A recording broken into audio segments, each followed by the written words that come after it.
The stranded vessel. The stars stretched endlessly beyond the viewport of the meridian, their distant light offering no warmth to Commander Vexella as she stared into the void. Her crystalline exoskeleton reflected the dim emergency lights that now provided the only illumination on the bridge of the once proud scientific vessel. The meridian drifted silently, its powerful engines dead, life support systems failing, and 23 crew members now sealed in emergency stasis pods. Vexella's 4 arms moved methodically across the emergency console, her elongated fingers with their sensitive touch receptors trying to coax any remaining power from the ship's systems. The attack had come without warning 3 solar cycles ago. Raiders from the Krell Expanse had appeared seemingly from nowhere, their weapons tearing through the Meridian's defensive shields as if they were gossamer. "Status report," Vexella commanded, her voice sounding hollow in the empty bridge. The ship's emergency AI responded in a fading mechanical tone. Life support at 19% capacity. Hull integrity compromised in sections 4 through 11. Engine core offline. Quantum communications array destroyed. Emergency beacon operational on limited power. Vexella's inner eyelids closed momentarily as she absorbed the information. The Luxury Confederation had sent the Meridian to study the unusual stellar formations in this uncharted region. They were scientists, explorers, not warriors. Their ship carried sophisticated research equipment, not weapons. When the raiders struck, they had no means to defend themselves. "Probability of rescue by Luxury vessels?" she asked, already knowing the answer. Calculating. 0.73%. The Meridian's last reported position was 47 stellar cycles from the nearest Luxury outpost. No scheduled check-in was missed due to our exploratory mission parameters. In other words, no one even knew they were in trouble. No one would come looking. The raiders had taken what they wanted: the ship's valuable research data, the rare elements they had collected from the dwarf star study, and the advanced scientific equipment. They had left the Meridian crippled but not completely destroyed, perhaps out of some twisted mercy, or more likely, simple indifference to the fate of its crew. Vexella moved to the stasis chamber monitor. 23 life signs pulsed weakly on the screen, her entire crew, now in deep stasis to conserve the ship's dwindling resources. Chief Science Officer Kelmore, her closest friend for over 40 cycles. Engineer Tasley, barely into adulthood, brilliant and eager to prove herself on her first deep space assignment. Xenobiologist Praxven, with his endless curious questions about the universe. "How long will life support sustain the crew in stasis?" Vexella asked. "Approximately 42 solar days at current consumption rates," the AI replied. "Not enough time. Not nearly enough for anyone to find them by chance in this empty sector." Vexella's secondary heart constricted painfully. As commander, she had remained awake to search for solutions, to try every possible means of saving her crew. But she had found nothing. The ship was dying, and her people would die with it. Unless, "Prepare an emergency distress signal," she ordered, moving to the communications array. "Broadcast on all frequencies, all known communication protocols. Warning: continuous broadcast will reduce life support duration to 38 solar days," the AI cautioned. Acknowledged. Proceed. It was beyond unlikely that anyone would hear them, even more unlikely that anyone who heard would be both willing and able to help. But Vexella had no other options left. "Signal ready. Awaiting message content," the AI prompted. Vexella straightened her spine, her crystalline structure catching the emergency lights as she spoke clearly into the recorder. "This is Commander Vexella of the Luxury scientific vessel Meridian. We have been attacked and left without power. 23 crew members in emergency stasis. Our life support will fail in 38 solar days. If anyone receives this message, we request assistance. We are peaceful researchers. Please help us." Broadcasting, the AI confirmed as the message began to pulse outward into the emptiness of space.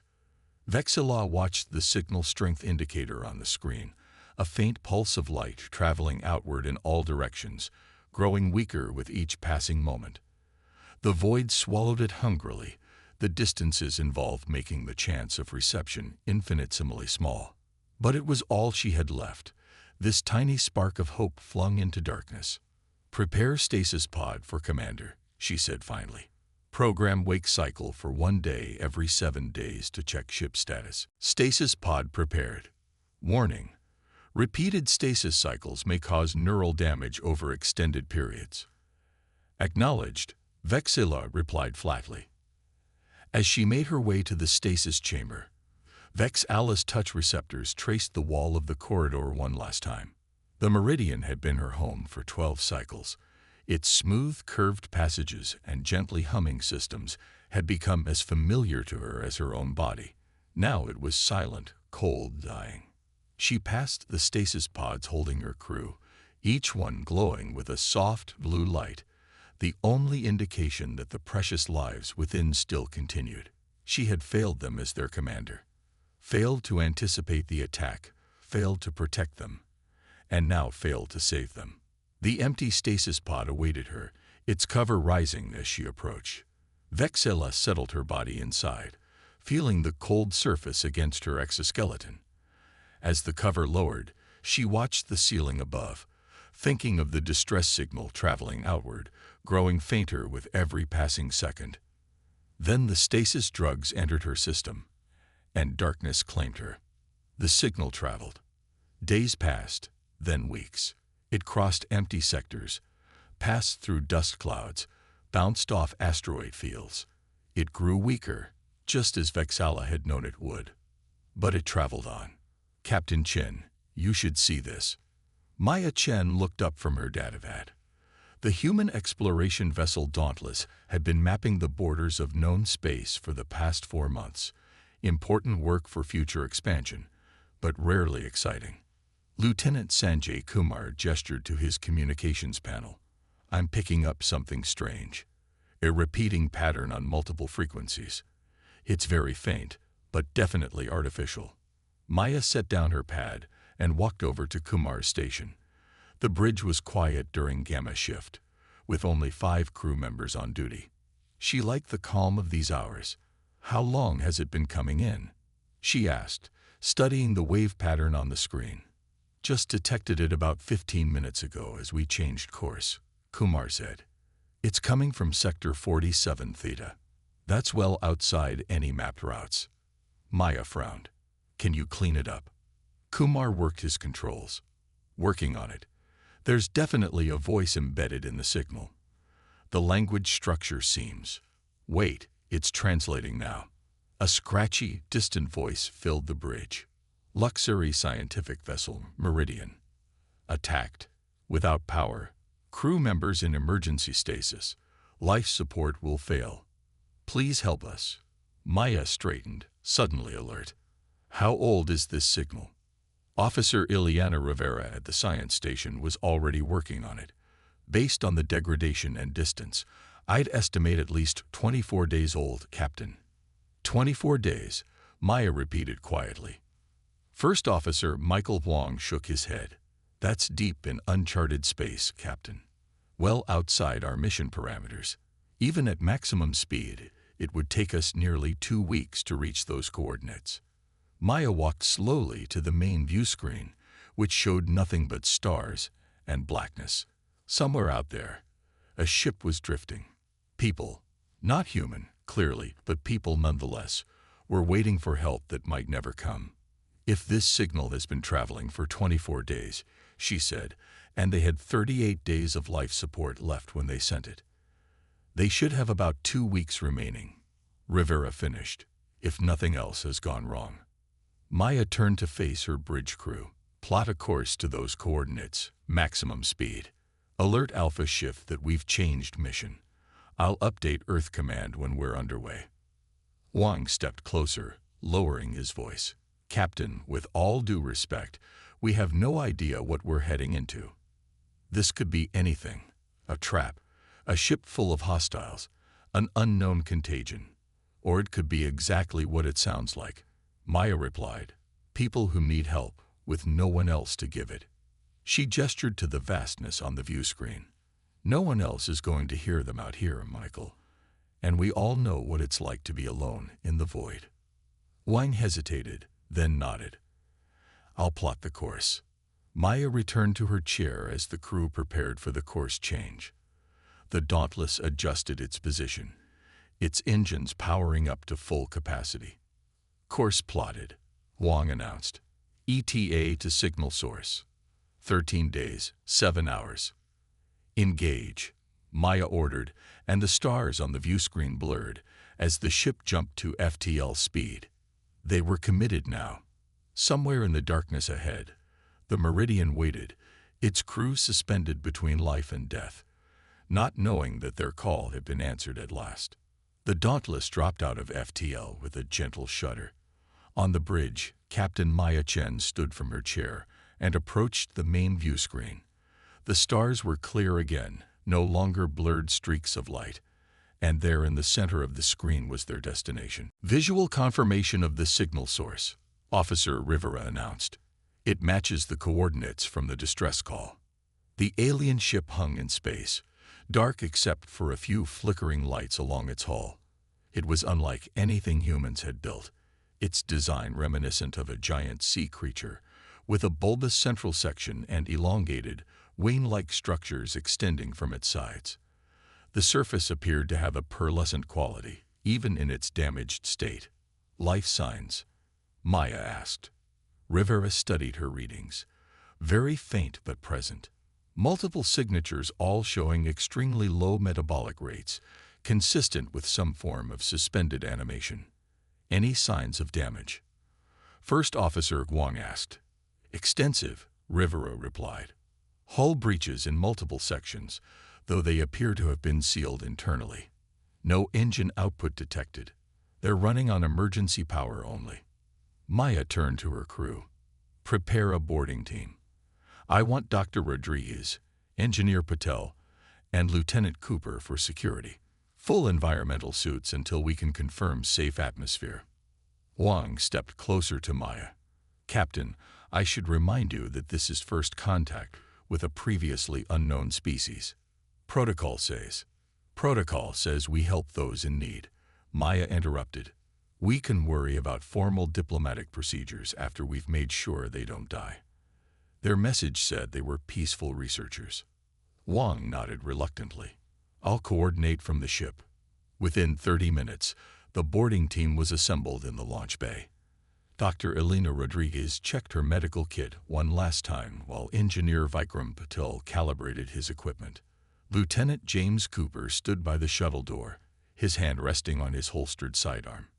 Remember, Maya told them as they prepared to board the shuttle, we're here to help, not to frighten them. Lieutenant Cooper, weapon holstered unless there's a clear threat.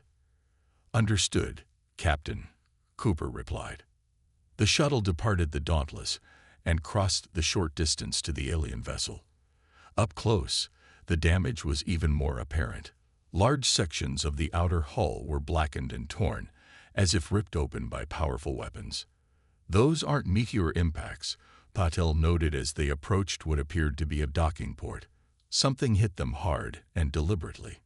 The shuttle locked onto what appeared to be an entry point. After several minutes of work, Patel managed to interface with the alien systems and open the outer door. We're in, he reported back to the Dauntless. Atmosphere is thin but breathable. Temperature is much lower than human comfort levels, about 40 degrees Fahrenheit, keeping our suits on for now. Understood. Maya's voice came through their comms. Stay in constant contact. The boarding team entered the alien ship. The corridors were wide and tall with smooth, flowing lines that gave the interior an almost organic feel. Emergency lights cast a soft, purple glow along the walls. This way, Dr. Rodriguez said, following readings on her scanner. I'm detecting the life signs in a large chamber about 50 meters ahead. They moved carefully through the silent ship, Cooper leading the way with Rodriguez and Patel close behind. The only sounds were their own breathing and the soft hum of the ship's failing systems. The chamber they found was large and circular. Inside were dozens of transparent pods arranged in concentric rings.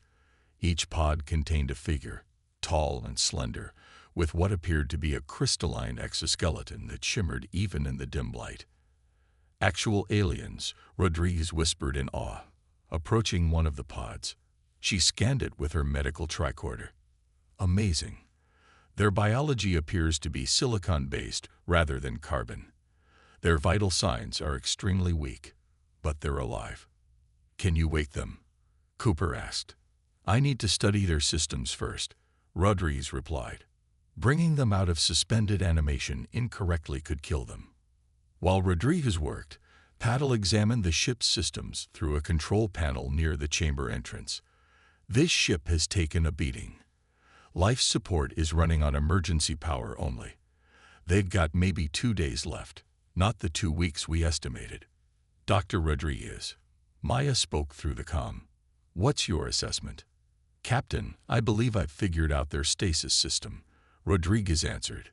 "There appears to be one pod that's on a different cycle than the others. It's showing signs of periodic reactivation." "The commander," Maya said. "The message said the commander would wake periodically to check ship status." "That's my guess," Rodriguez agreed. "I think I can safely revive this individual. Should I proceed?" There was a brief pause before Maya answered. "Do it." Rodriguez worked carefully with the alien controls, and soon the pod began to glow more brightly. The figure inside stirred slightly. "Stand back," Rodriguez told the others. "Let's not overwhelm them." The pod opened with a soft hiss. The alien inside, Commander Vexala, opened her eyes slowly. They were large and multifaceted, with no pupils, just a deep purple color that seemed to shift and change as she looked around. Vexala sat up suddenly when she saw the 3 humans, raising a 4-fingered hand in what might have been alarm or defense. "It's okay," Rodriguez said softly, making the universal gesture of peace with her hands. "We're here to help." And as the Dauntless hovered protectively nearby, the first contact between humans and Luxari began, not with diplomats or politicians, but with the simple, universal act of one species reaching out to save another from the cold emptiness of space.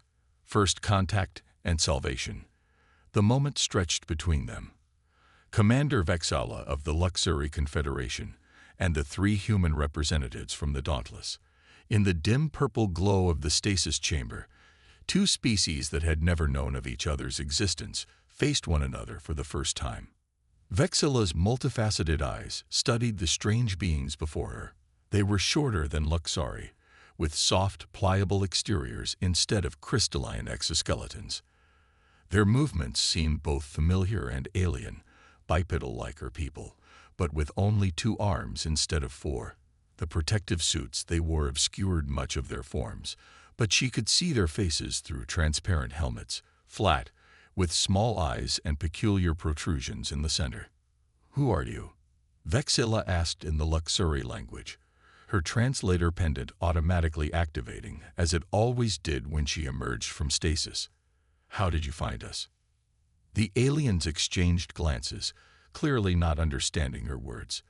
The one with the medical scanner, Dr. Rodriguez, touched a device on her wrist, and a moment later, a mechanical voice emerged from it, speaking in a crude approximation of Luxari. "We received your distress signal. We are humans from Earth. We have come to help." Vexala's secondary heart fluttered in disbelief. Her message, cast into the void with almost no hope, had actually been heard. And not just heard, answered, by beings she had never encountered in all her cycles of exploration. "My crew," she said urgently, gesturing to the stasis pods. "They are dying. Our systems are failing." The translation came through, and the human doctor nodded. "We know. We can help, but we need to work quickly. Your life support has less than 2 days remaining." 2 days. Vexala's crystalline structure trembled slightly. The situation was worse than she had calculated. The emergency systems must have degraded faster than anticipated during her stasis periods. The human engineer, Patul, was already examining the ship's control panel. his fingers moving across the alien interface with surprising confidence. "These power systems are unlike anything I've seen," he said, "but the basic principles seem similar. I think we can route emergency power from our shuttle to stabilize your life support temporarily." Captain Maya Chen's voice came through their communication devices. "Dr. Rodriguez, what's your assessment of the crew's medical status?" Rodriguez consulted her scanner. "Critical but stable, Captain. Their physiology is remarkably resilient, but the stasis pods are failing. We need to either repair their systems or transfer them to the Dauntless within the next 36 hours. "Transfer them," Vexala interjected, surprised at her own decisiveness. "The Meridian cannot be saved. It has served its purpose, but now my crew's survival must take priority." After the translation reached the humans, Maya's voice came again. "Commander Vexala, we will help you and your crew. We'll need to prepare appropriate environments on the Dauntless for your species' requirements.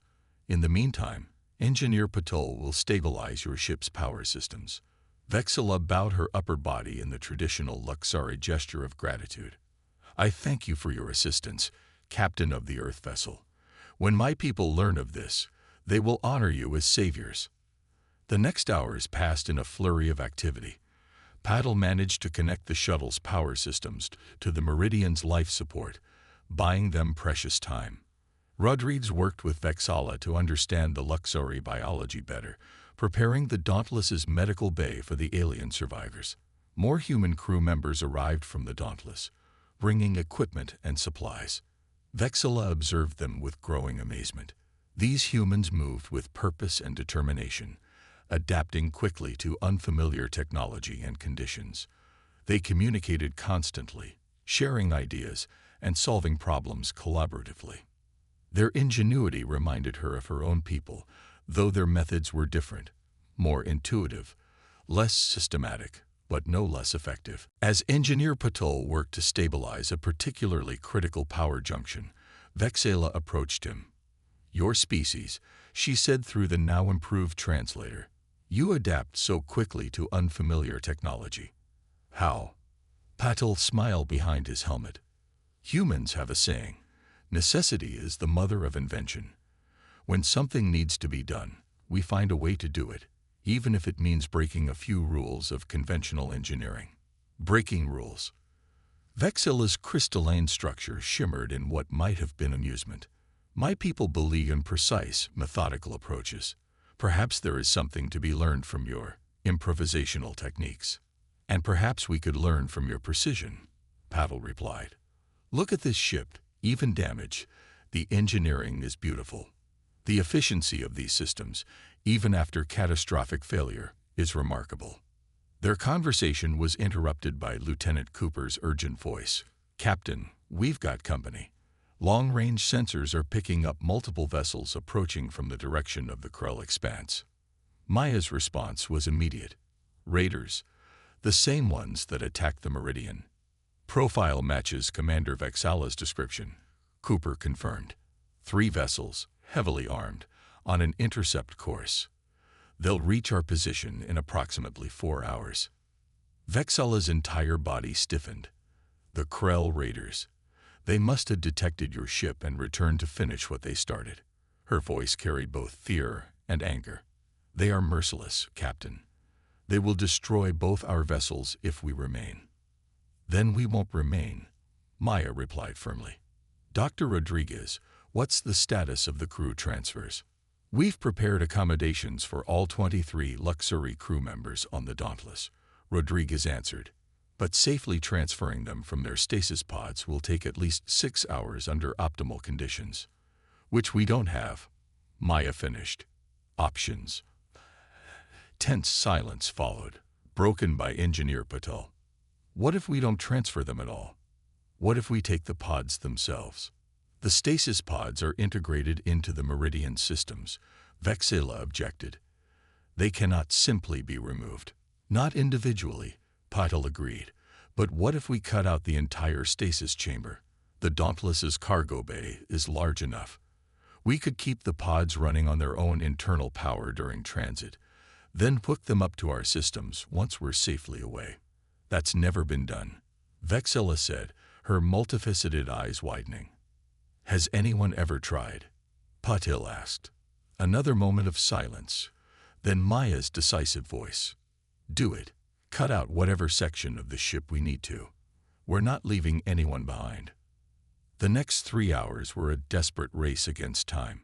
Using the Dauntless's industrial cutting tools, the human crew extracted the entire stasis chamber from the Meridian. A massive operation that required precise coordination and engineering creativity. Vexilla worked alongside them, her knowledge of Luxury systems proving invaluable as they carefully separated the critical life support connections. The raiders have accelerated, Cooper reported grimly. New ETA, 45 minutes. Status of the extraction, Maya demanded. Almost complete, Patil responded, his voice strained with effort. Final connections being secured now. Vexilla moved between her sleeping crew members, checking each pod's status indicators. They remain stable, but the power reserves are critically low. We must complete the transfer within the next 20 minutes or risk neural damage to my people. The Dauntless can't fight 3 raider vessels, Maya said over the comm. Once everyone is aboard, we'll need to make an immediate jump to FTL. Captain, Cooper interrupted. Sensors are detecting unusual energy signatures from the lead raider vessel. They may be preparing to fire long-range weapons. Understood. All personnel, prepare for immediate evacuation. Commander Vexilla, we need to finish now. The final stage of the extraction was the most delicate. As the stasis chamber separated completely from the Meridian structure, it would temporarily lose power before the portable generators could take over. The transition had to be perfectly timed. Ready on my mark, Patil called. 3, 2, 1, mark. The chamber detached with a grinding of metal. For a terrifying moment, the stasis pods flickered, their soft blue glow fading. Then the generators engaged and the lights stabilized. We did it, Rodriguez exhaled. Pods are stable on portable power. Get them to the cargo shuttle immediately, Maya ordered. Everyone back to the Dauntless. Move. As the human crew rushed to secure the massive chamber for transport, Vexilla took a final look around the Meridian, her home for so many cycles, now broken and dying. But her crew would live. Vexilla nodded and followed him to the shuttle. The cargo shuttle, carrying the precious stasis chamber and its 23 sleeping Luxury, launched from the Meridian just as the first raider vessel appeared on visual sensors. The smaller personnel shuttle followed seconds later with Vexilla and the remaining human crew. Raiders are locking weapons on the Meridian, Cooper reported as they raced toward the Dauntless. Through the shuttle viewport, Vexilla watched as energy beams struck her abandoned ship, tearing through its already damaged hull. The Meridian's remaining systems overloaded in a cascade of explosions, the once proud research vessel breaking apart in silence against the blackness of space. They're changing course, Cooper said tensely. Coming after the shuttles. Dauntless, prepare to cover our approach, Maya ordered. As soon as we're aboard, jump to FTL. The human vessel moved protectively between the shuttles and the approaching raiders, its defensive systems activating. The cargo shuttle reached the Dauntless first, disappearing into the larger ship's hangar bay. Energy spike from the lead raider. Cooper shouted. They're firing. The personnel shuttle rocked violently as a near miss grazed its shields. Vexilla gripped her seat with all 4 hands, her crystalline exoskeleton vibrating with the impact. Hang on, Cooper called as he executed a desperate evasive maneuver, spinning the shuttle toward the Dauntless's open bay doors. They hit the deck hard, skidding across the hangar floor before emergency systems brought them to a stop. The bay doors began closing immediately. We're aboard, Cooper reported. All personnel accounted for. Jump to FTL now, Maya commanded, and the stars outside the closing bay doors stretched and blurred as the Dauntless leaped away from danger. The ship shuddered momentarily as it absorbed a final shot from the raiders, then steadied as it accelerated beyond weapon range. They had made it. In the Dauntless's medical bay, Dr. Rodriguez and her team worked tirelessly to stabilize the Luxury stasis pods, integrating them with the ship's power systems. One by one, the pod's indicators shifted from critical to stable, the sleeping crew members inside saved from their slow death in the void. Vexella stood on the Dauntless's bridge beside Captain Maya Chen, watching the stars streak past the view screen. "Your people risked much for strangers," she said quietly. "Why?" Maya considered the question thoughtfully. "It's part of who we are, who we try to be, at least. Throughout our history, humans have often failed each other. We've had wars, cruelty, hatred, but we've also had moments of extraordinary compassion and courage. When we ventured into space, we promised ourselves we would bring the best of humanity with us." She gestured to the view screen. "Out here, in the void, all intelligent life is precious. We're all just trying to survive in an indifferent universe. If we don't help each other, what's the point of exploring at all?" Vexella's multifaceted eyes reflected the streaking stars. "My people have a similar philosophy, though perhaps we have become too cautious, too insular in recent generations. This encounter may change many things for the Luxury." "For humans as well," Maya agreed.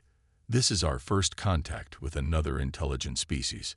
It will transform our understanding of the universe and ourselves."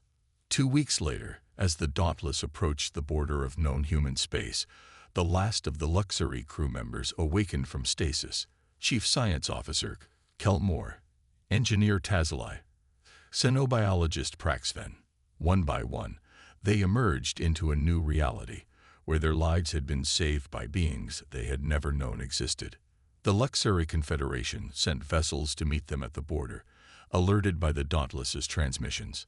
The reunion was joyful, the diplomatic discussions that followed productive. Treaties were drafted, scientific knowledge exchanged, cultural understandings developed. But before the official ceremonies began, before the politicians and diplomats took over, there was a simpler, more profound moment. On the observation deck of the Dauntless, the crews of both vessels gathered, human and Luxury together, looking out at the stars they shared. Captain Maya Chen and Commander Vexella stood side by side at the viewport, reflecting on the incredible chance that had brought them together. A desperate message cast into the void, and the people who had heard it and answered. In all the emptiness of space, Vexilla said softly, "Your ship found my signal." The probability was infinitesimal. "Perhaps the universe isn't as empty as we think," Maya replied. "Perhaps it's full of connections we just haven't discovered yet." As the two leaders gazed out at the endless stars, neither could know exactly what the future would bring for their peoples. But they both understood that something profound had changed.